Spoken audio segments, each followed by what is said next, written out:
want to talk to you guys about what I learned from having a rental.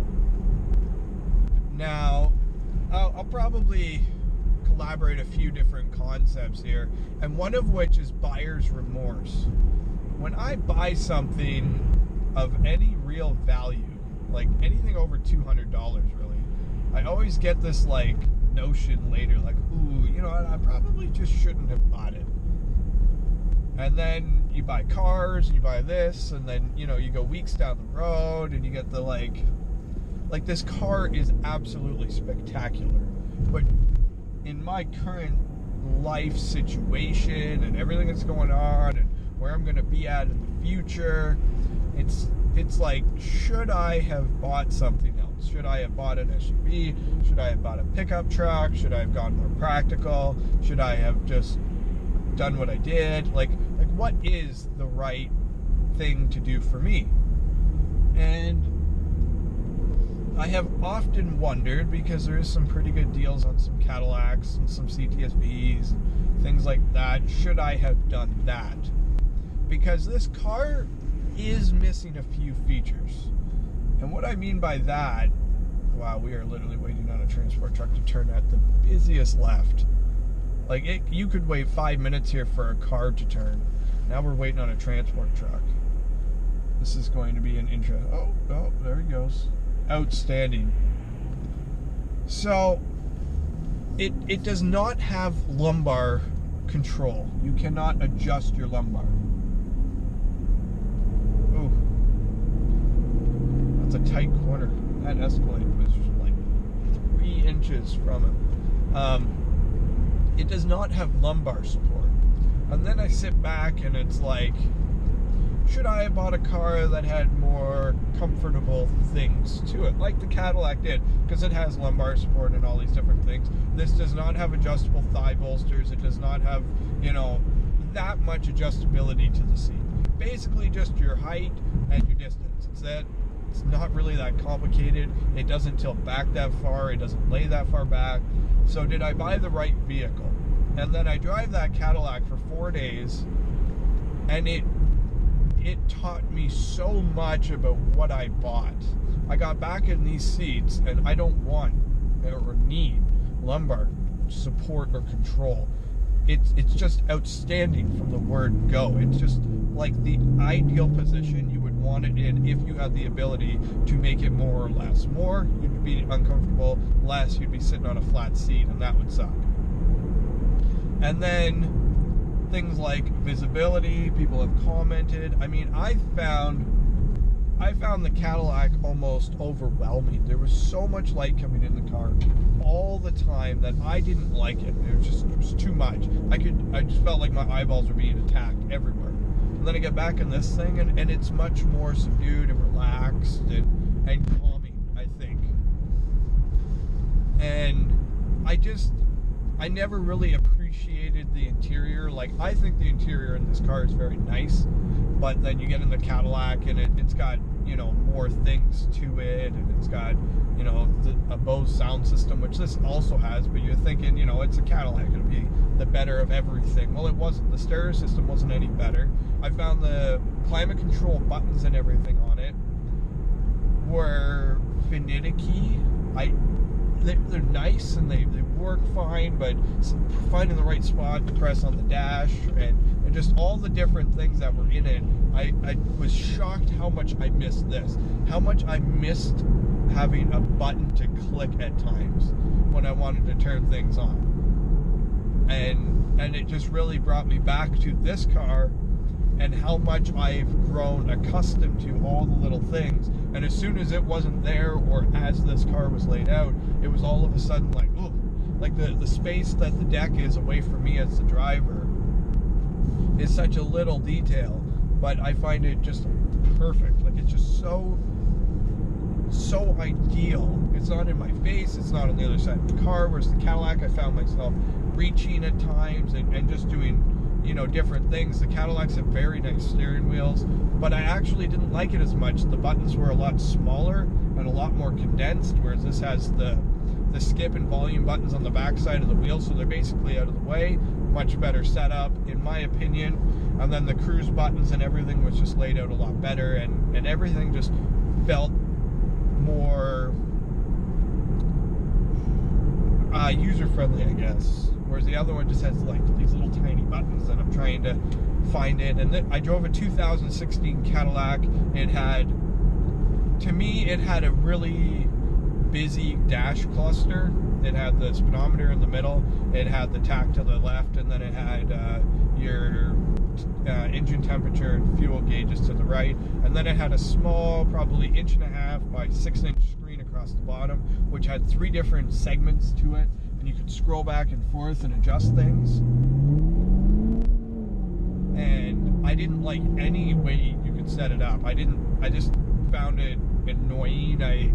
I don't know, it just, to me, it was just kind of cluttered and messy, and it never really gave me what I want or how I wanted it. And it didn't have heads-up display. Now, I mean, I know I sound very spoiled with all of this, but when you drive a vehicle for a couple of weeks with heads-up display, and then you go back to something that doesn't, it's like you've gone through a warp in time.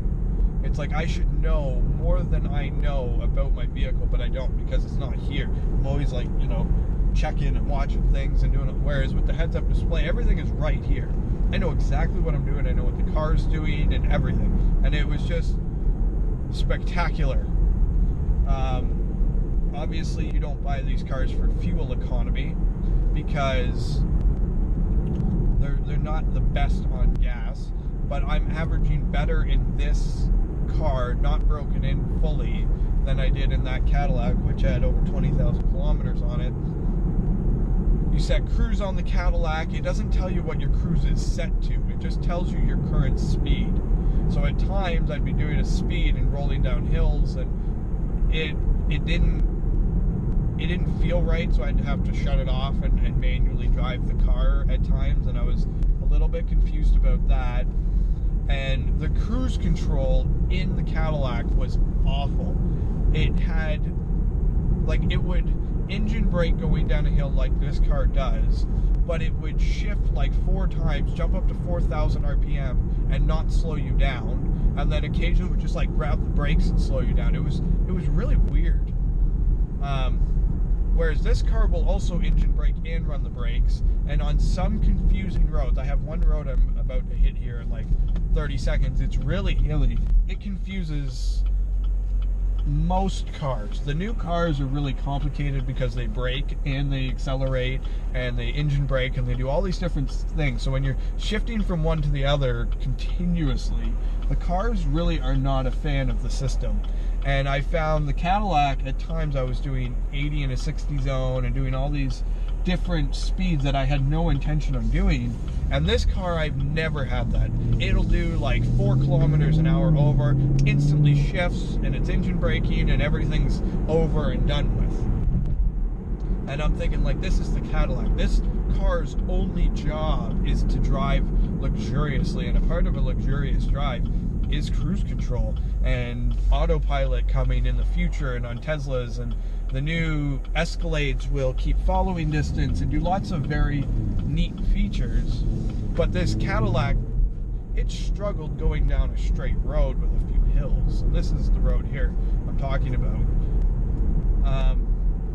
So I was a little bit shocked, and then it couldn't engage the power smoothly going back up the other hill. It would just kind of slam it on, and I don't know, just a whole bunch of things in the car that I thought were minor subtle details that this car has, and I mean, I absolutely love. I have it right now at the bottom. It says I'm doing set to 69 kilometers an hour. I'm doing 69 kilometers an hour, so I have what it should be and what I'm doing at all times, which to me is very, very important. You need to have an understanding of what the vehicle is intending to do. And like right now, I'm up to 72, back down to 71, I'm at 69, 68, 69, 70, and then I'm going down a hill, it's at 72, 71, 70, so it does fluctuate, but not much, and it is very smooth at engaging itself on and off, and deciphering what it wants to do.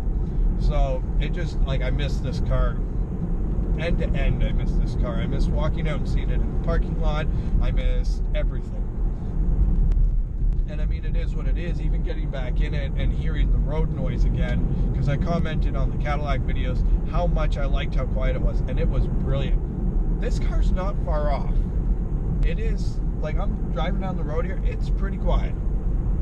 A little bit of road noise here and there and that, but nothing to get upset about.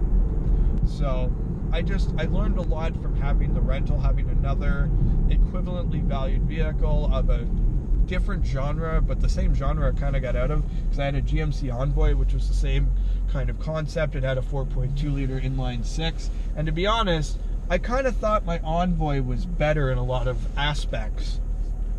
The cruise control worked fine on hills like this. It doesn't brake, so it would pick up speed and you'd have to slow down. But I mean, as far as ride and all that was pretty well the same. Like, I don't know, there's just, the seats felt almost identical to my Envoy. They were wide, they were flat, there was nothing really exciting about them. The stitching on them was kind of, you know, mediocre, nothing I'd really write home about. Whereas these seats, like, everybody that gets in and everybody, it's like aside from the looks of the seats, because I was a little bit apprehensive when I seen the like concept art or whatever on the GM website, and I was building cars for 9 months before I bought one. I was a little bit like, I don't know if I like the look of them quite as much. I liked in the 5th gens how the headrest kind of ducked down into the seat, and when it was all the way down, it was just, I don't know, I thought they did a nice job. And then these ones here, I was like, it's okay. But to sit in these seats, because at the end of the day, you have to have a comfortable seat, and it has to do everything it does. And this car excels, absolutely excels. And you'll see in my comments below and a number of my different videos, people will have shared their stories of different road trips they've done and that, and you know, road trips they probably were not looking forward to, and then they buy this new car, and it's like, I mean, this is going to be a really interesting trying experience, and then the car just totally excels and does better than any other car they could have taken, and it's like that's unbelievable. So it's been a neat, interesting experience, and I really did learn a lot by not having this car, trying something else, and then coming back to it, and then just realizing how much I really did miss it. So, I don't know. Let me know what you guys think. Leave your comments below. I can't say enough great things about this car, and I'm trying to line up a ZL1. I might have, not buying it, please note, not buying a ZL1, but to do a review drive and that kind of stuff. I'm doing my best, because I am very keen on it, and I will do my best to park both cars side by side and really give you guys a comparison from the SS to the ZL1. Because I haven't really seen any. I've only seen the ZL1s, like the concept art or solo shot of it. I haven't seen it with its you know, little brother, the SS. So we'll see. I'm pretty excited. This car has a really, really bright future, and I am really excited about it. And even just future generations of Camaro, I see how far this car has come and how great it is. It's just one of those things that's only getting better. That car totally ran that red. There's no way he didn't. So, till next time, guys, take care.